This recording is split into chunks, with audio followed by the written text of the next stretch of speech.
Hello students and welcome back to the channel ICT. आज हम directorate of education की worksheet number 24 discuss करेंगे। ये वर्कशीट 21 दिसंबर यानी मंडे की वर्कशीट है और यह इंग्लिश सब्जेक्ट की वर्कशीट है। तो बच्चों ये वर्कशीट क्लास 6 के स्टूडेंट्स के लिए है। क्लास 7 और क्लास 8 की इंग्लिश सब्जेक्ट की वर्कशीट का लिंक आपको वीडियो के नीचे डिस्क्रिप्शन बॉक्स में मिल जाएगा। तो शुरू करने से पहले if you are new to the channel then please subscribe and also press the bell icon for all notifications। तो चलिए हम शुरू करते हैं हमारी आज की वर्कशीट। तो फर्स्ट ऑफ ऑल वर्कशीट में आपको अपना नाम लिखना है और यहाँ पे फिर आपको अपनी क्लास टीचर का नाम लिखना है। तो हमने पिछली वर्कशीट में पढ़ा था अपना लेसन फेयर प्ले, उसी के आगे अब हम कंटिन्यूएशन में पढ़ेंगे।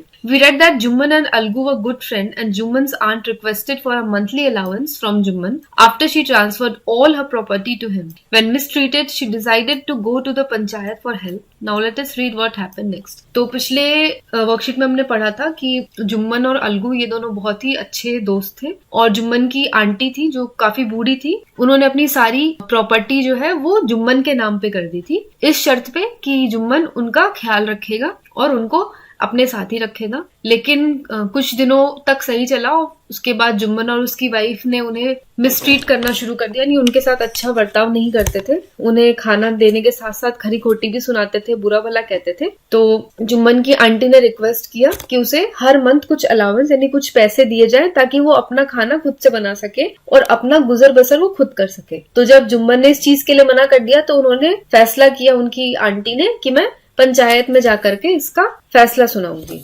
तो अब हम आगे पढ़ेंगे। The panchayat was held the same evening under an old banyan tree. Juman stood up and said, "The voice of the Panch is the voice of God. Let my aunt nominate the head of Panch. I will abide by her decision. The Panch knows neither friend nor enemy. What do you say to Algu Chaudhary?" The old lady announced. "Fine," replied Juman, hiding his joy over this unexpected piece of luck. तो बच्चों जिस दिन उनकी aunty ने ये decide किया कि वो पंचायत के पास जाएंगी इसका फैसला सुनाने के लिए, तो उसी दिन क्या हुआ, शाम को पंचायत बिठाई गई एक पुराने बरगद के पेड़ के नीचे। यहाँ पे बैनियन ट्री का मतलब होता है बरगद का पेड़। तो उसके नीचे पंचायत बिठाई गई। अब सबसे बड़ा फैसला ये था कि पंच में से जो प्रधान होता है यानी जो हेड पंच होता है, जो फैसला सुनाता है, वो किसे बनाया जाए। तो जुम्मन ने ये बताया कि जो पंच का जो फैसला होता है वो भगवान का फैसला होता है, तो मैं ये चाहता हूँ कि मेरी जो आंटी है वही बताएं कि वो किसको हेड ऑफ द पंच बनाना चाहती है। तो उनका जो भी फैसला होगा मैं उस पर सहमति दूंगा। तो इस पे उसकी आंटी ने कहा कि the panch knows neither friend nor enemy, यानी जो पंच होता है उसका ना ही कोई दोस्त होता है ना ही कोई दुश्मन होता है, वो सिर्फ सच के हक में फैसला करता है। तो उन्होंने जुम्मन से पूछा कि क्या कहते हो, अलगू चौधरी सही रहेगा पंच का हेड बनाने के लिए। तो ये तो जुम्मन को ये बात सही लगी क्योंकि अलगू चौधरी तो उसका बहुत अच्छा दोस्त था, तो उसे ये लगा कि अगर अलगू चौधरी बनेगा तो फैसला तो वो उसके हक में ही करेगा क्योंकि वो तो उसका दोस्त है। तो उसने कहा फाइन, यानी ठीक है, मैं मंजूरी देता हूँ अलगू को हेड ऑफ द पंच बनाने के लिए। चाची, you are aware of my friendship with Jumman, said Algu. Algu, I know that, replied the aunt, but I also know that you will not kill your conscience for the sake of friendship. God lives in the heart of the Panch and his voice is the voice of God. And the old lady explained her case. तो जब ये सब बातें हो रही थी तभी अलगू ने कहा जुम्मन की आंटी से कि चाची, आपको तो पता है ना कि जुम्मन मेरा कितना अच्छा दोस्त है, यानी हम दोनों की बहुत गहरी दोस्ती है। तो इस पे उसकी आंटी ने कहा कि मुझे पता है, लेकिन मुझे ये भी पता है कि तुम सिर्फ दोस्ती के खातिर तुम सच्चाई का साथ नहीं छोड़ोगे, यानी तुम वही फैसला सुनाओगे जो तुम्हें सही लगेगा, क्योंकि जो पंच बनता है उसके दिल में भगवान रहते हैं, तो उसका जो वचन होता है वो भगवान का वचन होता है। और इस तरीके से ये कहने के बाद जुम्मन की आंटी ने अपना जो केस था, अपनी जो उनके साथ जो हुआ था, वो उन्होंने अलगू चौधरी को विस्तार में बता दिया।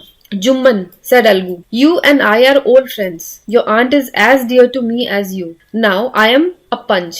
You and your aunt are equal before me. What have you to say in your defense? 3 years ago, began Jumman, my aunt transferred her property to me. I promised to support her as long as he lived. I have done all I could. There have been a couple of quarrels between my wife and her, but I can't stop it. Now my aunt is claiming a monthly allowance from me. That is not possible. That's all I have to say. तो जब जुम्मन की aunty ने अपना सारा उनके साथ जो आप बीती थी वो सुना दी। उसके बाद अलगू ने जुम्मन से पूछा कि मैं और तुम बहुत पुराने दोस्त हैं, लेकिन तुम्हारी जो आंटी है वो मुझे उतनी ही प्रिय है जितने की मुझे तुम प्रिय हो। लेकिन अब मैं पंच हूँ, तो अब तुम और तुम्हारी आंटी दोनों मेरी नजर में इक्वल है, दोनों बराबर है। तो अब तुम्हें अपने बचाव में क्या कहना है? क्योंकि जुम्मन की आंटी ने जुम्मन पे इल्जाम लगाए कि जुम्मन और उसकी वाइफ उनको अच्छे से उनके साथ ट्रीट नहीं करते हैं। तो अलगू ने जुम्मन से पूछा कि तुम्हें अपने बचाव में क्या कहना है? तो जुम्मन ने अलगू को बताया कि 3 साल पहले उनकी आंटी ने अपनी सारी प्रॉपर्टी मेरे नाम कर दी और मैंने उनको ये वादा किया था कि जब तक वो जिंदा है तब तक मैं उनको सपोर्ट करूंगा, मैं उनका ख्याल रखूंगा, और मैंने वो किया है। आज तक मैं वो करता आया हूँ। हाँ, थोड़े बहुत झगड़े मेरी वाइफ और आंटी के बीच में हुए हैं, लेकिन वो तो होते रहते हैं, वो कोई बड़ी बात नहीं है। और अब इसी वजह से वो आंटी मेरे से हर मंथ का अलाउंस मांग रही है, जो कि पॉसिबल नहीं है। बस मुझे इतना ही कहना है। ऐसा कह के जुम्मन चुप हो गया। तो बच्चों, इसके आगे क्या हुआ ये हम अगली वर्कशीट में पढ़ेंगे। अब हम देखेंगे हमारे आज के question answers. On the basis of your reading of your passage write the answer to the questions that follow. तो हमने जो पैसेज पढ़ा है आज का, उसी से हमें क्वेश्चंस पूछे गए हैं। पहला क्वेश्चन है, where was the panchayat held the same evening. तो पंचायत जो है वो कहाँ रखी गई थी? तो हमने पढ़ा था पैसेज में कि वो बरगद के पेड़ के नीचे रखी गई थी। तो हमारा आंसर हो जाएगा the panchayat was held the same evening under an old banyan tree. Second है, Who was nominated as the head punch and by whom? यानी पंच का जो सरदार है वो किसे नॉमिनेट किया गया था और किसने नॉमिनेट किया था, यानी किसने बनाया था? तो Algu Chaudhary was nominated as the head panch and by Jumman's old aunt. तो जुम्मन की जो बूढ़ी आंटी थी उन्होंने उसे नॉमिनेट किया था। Who said the following words and to whom? हमें बताना है कि ये जो लाइन हमें दी जा रही है वो लाइन किसने और किससे कही। The punch knows neither friend nor enemy. तो ये लाइन किसने कही थी? Jumman's old aunt said this to Jumman. तो जुम्मन की जो आंटी थी उन्होंने जुम्मन से ये कहा था। I have done all I could. Jumman said this to Algu.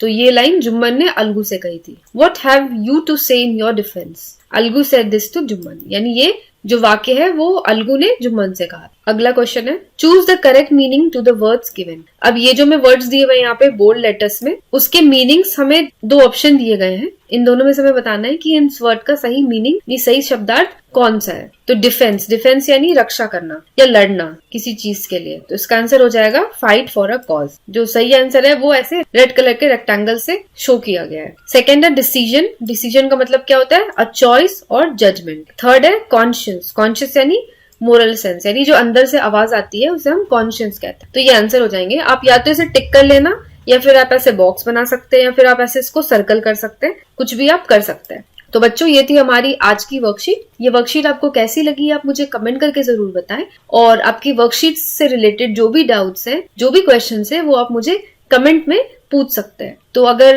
आज की ये वीडियो पसंद आई हो तो लाइक बटन को जरूर दबाएं, चैनल को सब्सक्राइब करें और इस वीडियो को अपनी सारे फ्रेंड्स के साथ जरूर शेयर करें। तो बच्चों, आज के लिए बस इतना ही। मैं मिलूंगी आपको अगली वर्कशीट के साथ। Till then, stay safe and have a nice day.